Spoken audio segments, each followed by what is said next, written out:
Bom, para fazer análise textual, a primeira coisa, obviamente, é ler o texto. Acompanhe o texto que vai aparecer na próxima tela ou que está aqui na descrição do vídeo. Faça comigo essa leitura desse texto, dessa crônica narrativa que eu escolhi para nós fazermos a análise textual. O texto chama-se Inimigos. O apelido de Maria Teresa para Norberto era Quequinha. Depois do casamento, sempre que queria contar para os outros uma de sua mulher, o Norberto pegava na sua mão carinhosamente e começava: "Pois a Quequinha." E a Quequinha dengosa protestava: "Ora, Beto." Com o passar do tempo, o Norberto deixou de chamar a Maria Teresa de Quequinha. Se ela estivesse ao seu lado e ele quisesse se referir a ela, dizia: "A mulher aqui", ou às vezes, "esta mulherzinha", mas nunca mais Quequinha. O amor tem mil inimigos, mas o pior deles é o tempo. O tempo ataca em silêncio, o tempo usa armas químicas. Com o tempo, Norberto passou a tratar a mulher por ela. Ela odeia o Charles Bronson. Ah, não gosto mesmo. Deve-se dizer que o Norberto, a esta altura, embora chamasse de ela, ainda usava um vago gesto de mão para indicá-la. Pior foi quando passou a dizer "essa aí", e apontava com o queixo, "essa aí", e apontava com o queixo até curvando com um certo desdém a boca, "essa aí." O tempo captura o amor e não o mata na hora. Vai tirando uma asa, depois a outra. Hoje, quando quer contar alguma coisa da mulher, o Norberto nem olha na direção dela. Faz um meneio de lado com a cabeça e diz aquilo. Esta é a crônica narrativa que eu escolhi para nós fazermos a nossa análise textual. Toda análise textual deve começar pelo título, não é assim? Toda análise textual começa pelo título, que é a porta de entrada do texto. Nós precisamos olhar para ele, para esse título, que aqui está, com muita atenção. Inimigos, adversários, rivais. Quem serão os inimigos a serem apresentados nesse texto? A pergunta que nos assoma de início. Será que nós temos efetivamente inimigos nesse texto? Vamos olhar para ele. Bom, eu iluminei os personagens dessa narrativa, porque isto é uma narrativa. Você percebeu que há uma voz que nos conta uma história?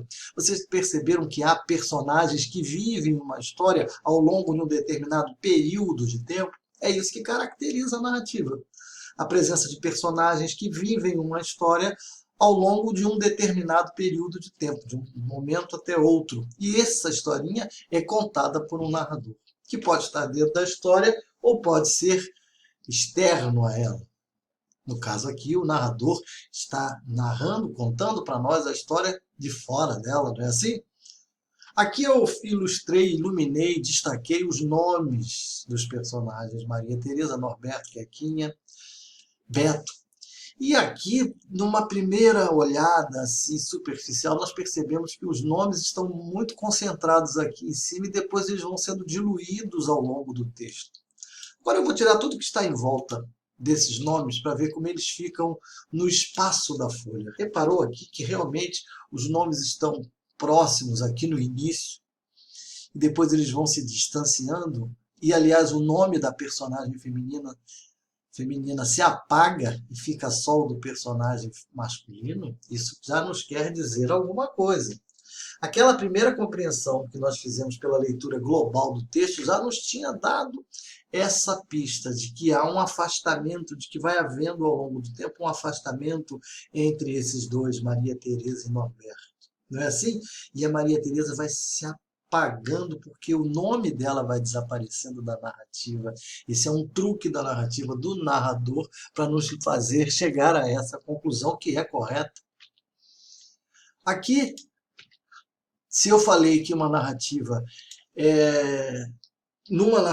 há a passagem do tempo, nós precisamos destacar os trechos em que se faz o tempo passar, em que se demonstra que o tempo passou. Estão aqui sublinhadas essas partes, mas agora eu vou destacá-las como eu fiz com os nomes próprios. Olha aqui, ó.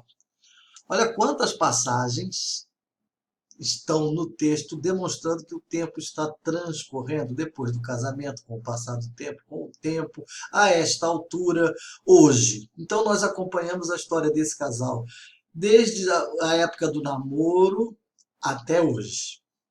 E os verbos, que são as palavras da língua que indicam o tempo presente, passado ou futuro, nos fazem perceber que o tempo está passando. Reparem nisso aqui, olha. Aqui estão os verbos destacados dessa narrativa. Nós temos verbos aqui no início do pretérito imperfeito, do indicativo e do subjuntivo, que são tempos e modos próprios para a descrição, para a apresentação de uma situação ou de personagens. E é isso que o narrador faz aqui em cima e faz em outros momentos da narrativa também. Então, predominantemente, nós temos verbos, esses que estão em negrito, no pretérito imperfeito, seja do modo indicativo, seja do modo subjuntivo. Mas nós temos os verbos no pretérito perfeito, que são os verbos da narrativa, da ação, e temos verbos no presente, esses é que chamam a atenção. O que acontece com esses verbos que estão no presente do indicativo? Será que isso é próprio da narrativa? Vamos olhar para a narrativa e para ver onde é que aparecem esses verbos que estão no presente. Olha, eles aparecem predominantemente nesses trechos entre parênteses. Esses trechos entre parênteses são digressões, ou seja, o momento em que o narrador sai momentaneamente da narrativa, vai ali do lado no acostamento para fazer uma reflexão sobre a vida, sobre as pessoas, sobre a política, sobre o contexto social e depois volta a contar a historinha. Para marcar que ele não está contando a história, ele deixa de lado os verbos do passado. Ele usa o presente porque ele está fazendo uma reflexão para nós, leitores, para nós acompanharmos o raciocínio dele. Ou seja, essa historinha que ele está contando para nos convencer de alguma coisa. Que coisa é essa? Aí nós respondemos aquela primeira pergunta que nos tomou a alma quando nós olhamos para o título Inimigos. Quem são os inimigos, afinal? Quem são os inimigos, afinal? Aqui estão eles. O amor tem 1000 inimigos, mas o pior deles é o tempo. Então, o narrador aqui acaba com o mistério e nos diz: os tais inimigos são o amor e o tempo. E o pior inimigo do amor é o tempo, porque ele usa armas químicas. As armas químicas não são toleradas nem nas guerras, porque é uma arma de alta letalidade que causa um sofrimento imenso nas vítimas antes da morte. E uma outra característica do tempo, um inimigo feroz, figadal, o tempo captura o amor e não mata na hora, vai tirando uma asa, depois outra. Ele é um torturador. O tempo, em relação ao amor, é um torturador. Ele não mata na hora, prende e tortura cruelmente. Está respondida a primeira pergunta.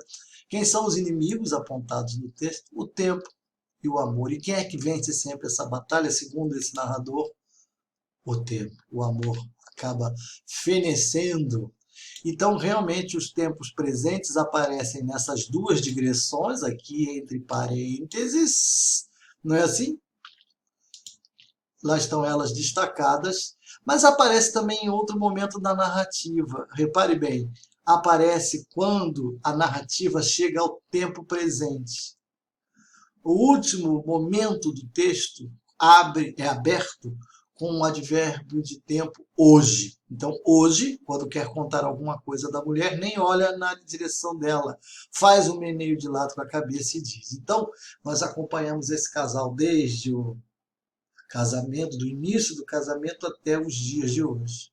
E para mostrar que o tempo passou e que agora nós já estamos no tempo presente, na contemporaneidade, o narrador atualiza os verbos para o presente do indicativo. Percebeu como ele faz esse arranjo dos verbos muito bem para nos indicar a passagem do tempo, para que nós acompanhemos esse casal ao longo de toda a sua história, da vida dos dois, do casamento? Maravilhosa essa construção, não é? Agora eu vou mostrar para vocês uma última coisa. Você percebeu, quando eu mostrei os nomes próprios, que houve lá um apagamento do nome da mulher. Você lembra ainda disso? Quer que eu volte lá para mostrar para vocês?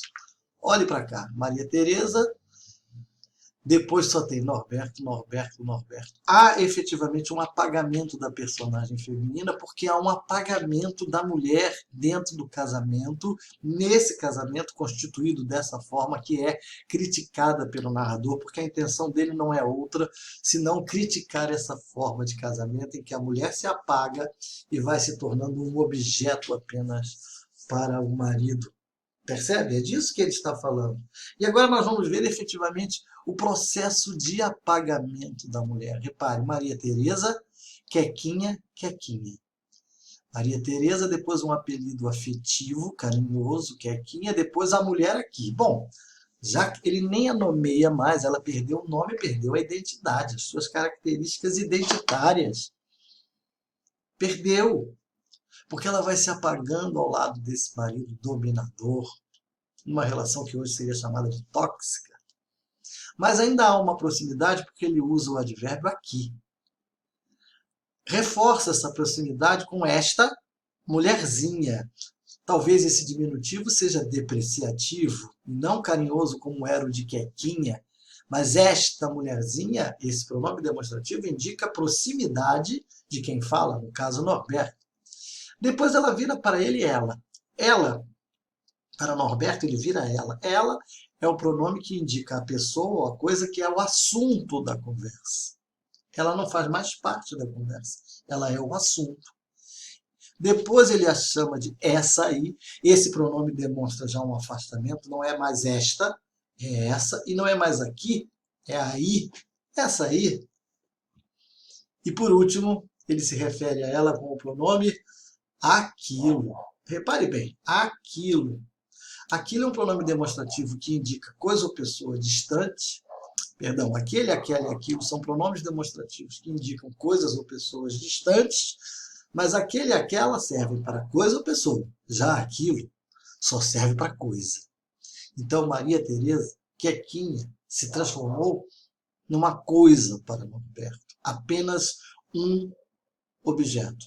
Veja quantas